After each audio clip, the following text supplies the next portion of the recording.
Okay, so I did actually get a request for a question today, and it was concerning the 251 discussion board. So with the 251 discussion board, you're starting with 1-methyl cyclohexene, and you've got 4 reactions coming off, and it's asking you what are the functional groups that are present in this final compound. And it's being very specific. It tells you to skip the methyl, the methylene, and the methyne. Basically, don't worry about the alkane parts. I don't care about the CH3s, the CH2, and the CHs. What I really care about are how these reagents change the end product. What are we left with when we're done?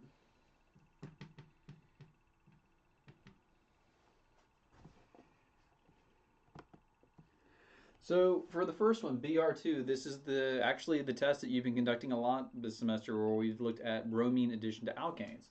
So when we have bromine, we end up getting an anti-addition. And for this particular one, we're going to end up with 2 versions of it. We're going to end up with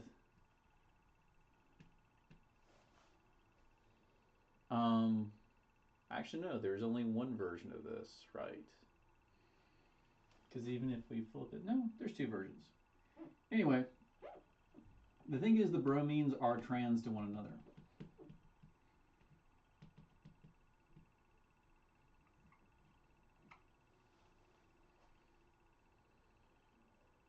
I'm sure I'm missing something, but that's basically what you end up with. But it's not asking you to name the final compound. It's asking you what functionalities are there. So we don't have an alkene functionality. What we do have is an alkyl halide. So we end up with the bromine functionality being added to this particular hydrocarbon.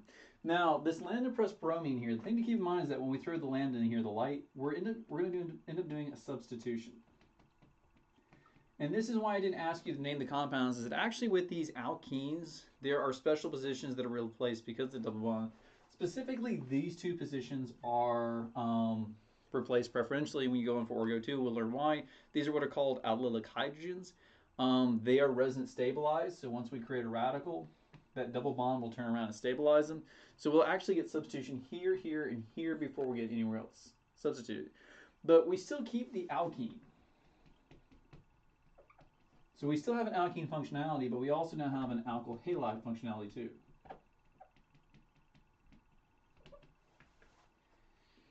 For the H2O-Br2, we end up getting our 2 groups trans to each other, our big groups trans to each other.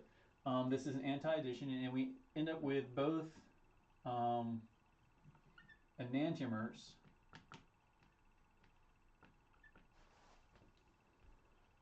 of this compound here.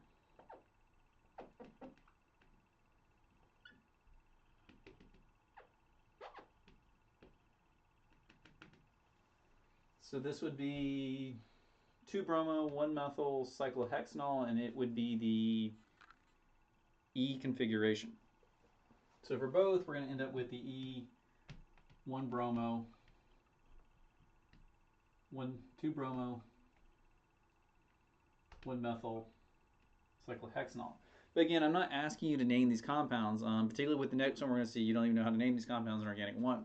The functionalities we end up with an alkyl halide, and we end up with an alcohol being added to this compound after we do the reaction. Now, the ozonolysis reaction, O3H2O. For ozonolysis, you just draw a line through your double bonds, and we've got 1, 2, 3, 4, 5, 6, 7. Sorry. 1, 2, 5, 6, 7. And anywhere we had a double bond, we're going to replace it with an oxygen now. So we end up with 2 functionalities here. We end up with the ketone and the aldehyde functionalities when we do ozonolysis. Now, if this were a cis 1, well, you don't need to say this is, if it was 1,2-methyl cyclohexene, you end up with just 2 ketone groups. But the point here is to get you to see that you're going to create functional groups with these alkenes. Now, somebody did ask me in lab yesterday, it seems like this is kind of repetitive with the alcohols and the alkyl halides. Yeah, it is. That's actually what kind of makes this test a lot easier, is that basically our interest in alcohols and alkyl halides is they can be converted to alkenes, which can be converted back to alcohols and alkyl halides, in this case, aldehydes and ketones as well. Epoxides, there's lots of things we can do with alkenes. So if you're curious why it looks like a lot of these are just the test 3 reactions in reverse? It's because they are. If we want to undo an elimination, we just do an addition reaction and we end up getting these things back. But if we had something like just the alcohol, so let's say we just had cyclohexanol. If we want to add a bromine here, we can try to do it through free radical substitution. The problem with free radical substitution is hard to control. Or, as you did in lab, you can turn around and add phosphoric acid, generate the alkene, and then turn around and add the water and bromine back and end up getting the alkyl halide. View number 8 on the homework, drawing the double bond. All right, and I'm assuming you mean the homework on the current set, not the one from before, not before the exam last Sunday.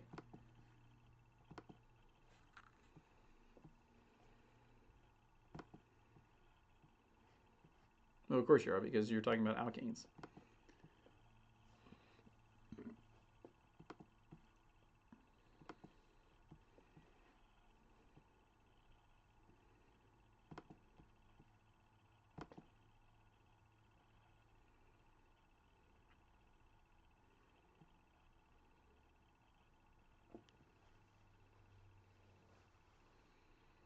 So which of the following is more stable, 3-methylcyclohexene or 1-methylcyclohexene?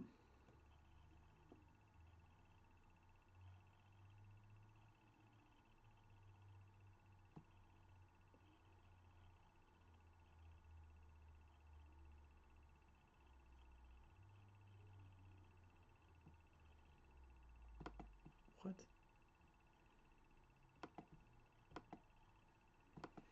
Oh, okay, I see what it's getting at. So when it comes to the stability of alkenes, this is and isn't new material.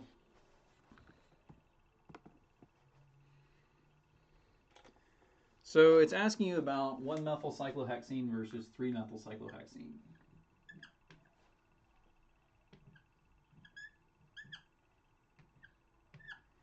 And it asks you which one's more stable, and it gives you two reasons to explain with it. At least on mine, it says 3-methylcyclohexene contains a disubstitute bond, 1-methylcyclohexene contains a trisubstitute bond. So way back in alkanes, the reason why alkanes like to branch is it creates stability. So the more branches we put onto an alkane, the more stable it becomes. The same thing can be true of alkenes. They actually become more stable as we start putting carbons along these atoms. Particularly carbon itself is going to be the more useful substitution. So something like an OH won't actually substitute here. And you'll talk about in Chem 2 why you can't have an OH here. So the correct answer here is 1-methylcyclohexene because you're ending up eliminating the hydrogens that are adjacent to the alkene. But the more carbon branches you throw across a double bond, the more stable it becomes.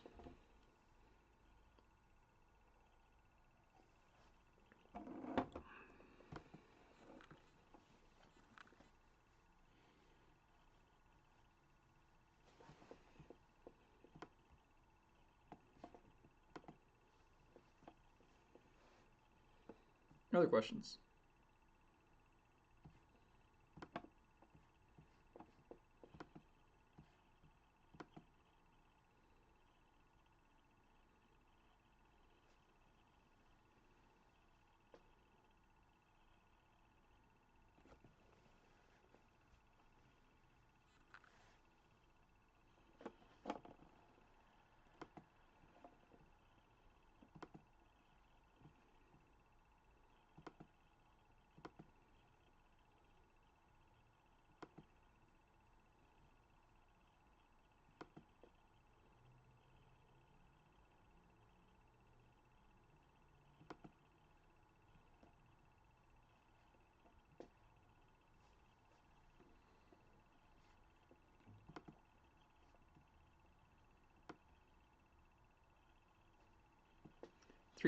Bubble bond placement on 3-methylcyclohexene. So hexene here, the E and E is going to take priority. So if we have a ring, we're just going to assume, unless there's a more important functional group on there, which at this level there aren't, that the hexene is on, the double bond is on the first carbon. So it's kind of like cyclohexanol. We never have to say one cyclohexanol because the alcohol is the most important functional group, therefore it sets what the first carbon is. If the alkenes are by themselves, they're automatically the priority group, so they're automatically on the first carbon. We don't have to specify which one is which. So when it says 3-methyl cyclohexene, double bond's going to be on the first, between the first and second carbons, and that'll put the methyl on the third.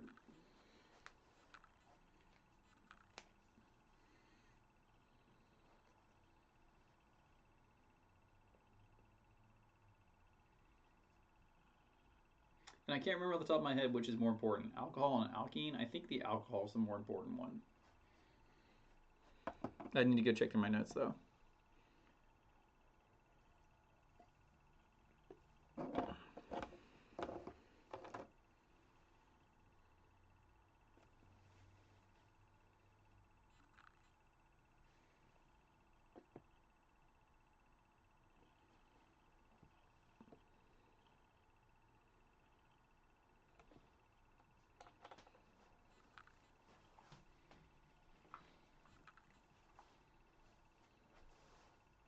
Yeah, you're welcome.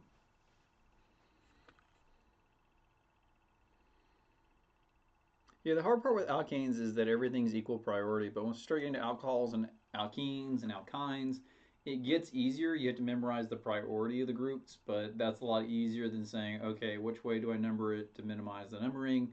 With alcohols, alkenes, alkynes, aldehydes, ketones, it does a really good job of setting for you what the first carbon position is.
Yeah, it makes it a lot easier. We did, by design, Organic 1 is very front heavy.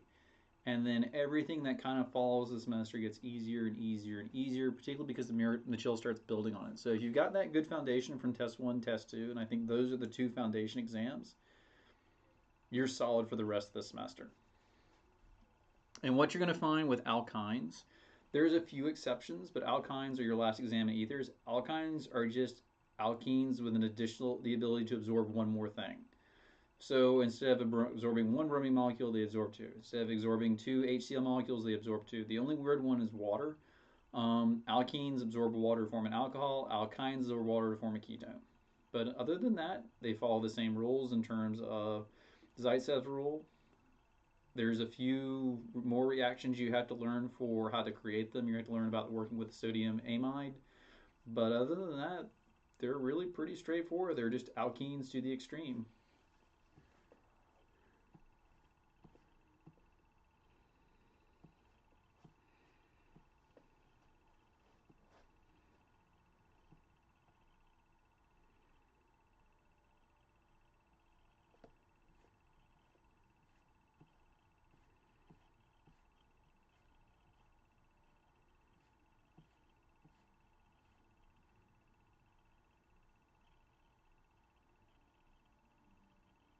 Orgo 2 follows suit. It's front loaded. The first two tests, I'm assuming they're the ones, some of the other people that are camping out watching the site today. First couple of tests are hard, and then they start getting a lot easier. You'll do aromatic compounds, and the hardest part with aromatic compounds is identifying aromaticity, and some of the naming rules are a little weird. There's a lot of trade names that pop up. Test 2, let me make sure I'm saying this right. I think test 2 is where we introduce the aldehydes and ketones.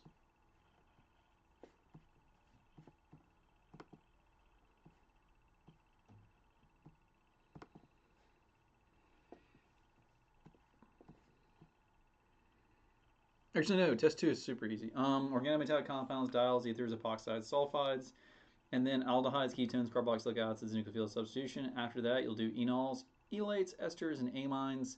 If you can do test 3, you can definitely do test 4. And then the final exam is carbohydrates, proteins, and lipids plus review, and that's all biochemistry, and none of it's in my wheelhouse, so we don't go that deep into it.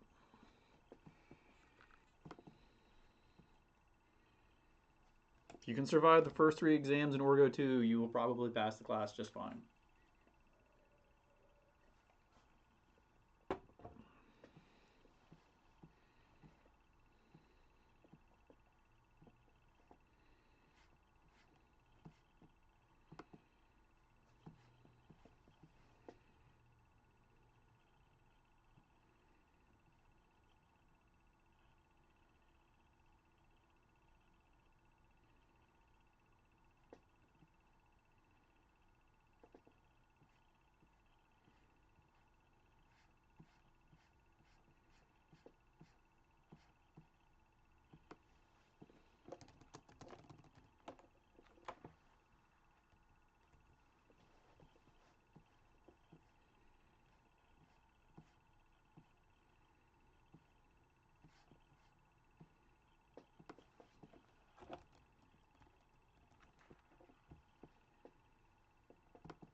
Yeah, you too. Any other questions out there?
Well, we got the chat box open if anybody has any questions.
Here comes the sun.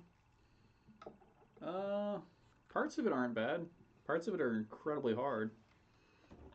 We decides to flip through like 3 chords successively.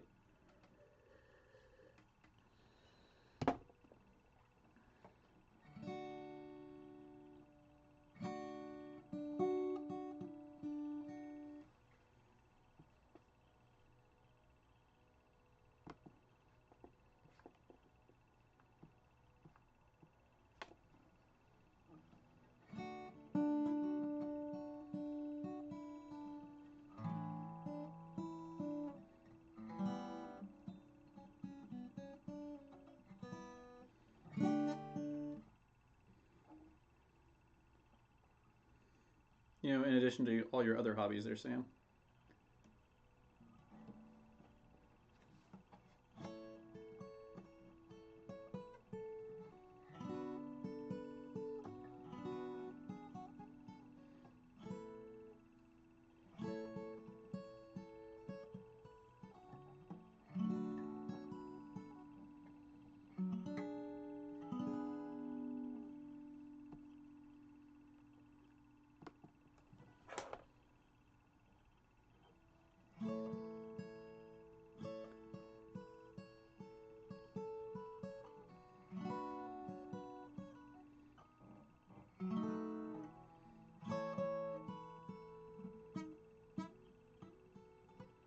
Also doesn't help Guitar Tabs has like really, really bad formatting on this tab.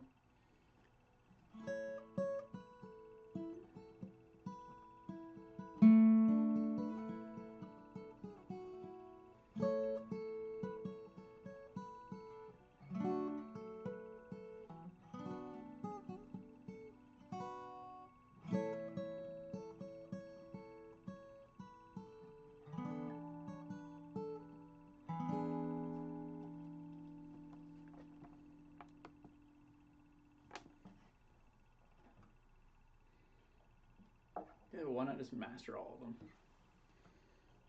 You got what, another 60 years? Come on, you can do this.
right, so if there are any questions, go ahead and get the weekend started.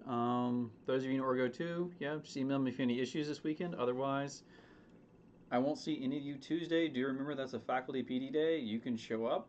No one's going to be there to let you into the building. Those of you Thursday, I will see you in the Thursday lab.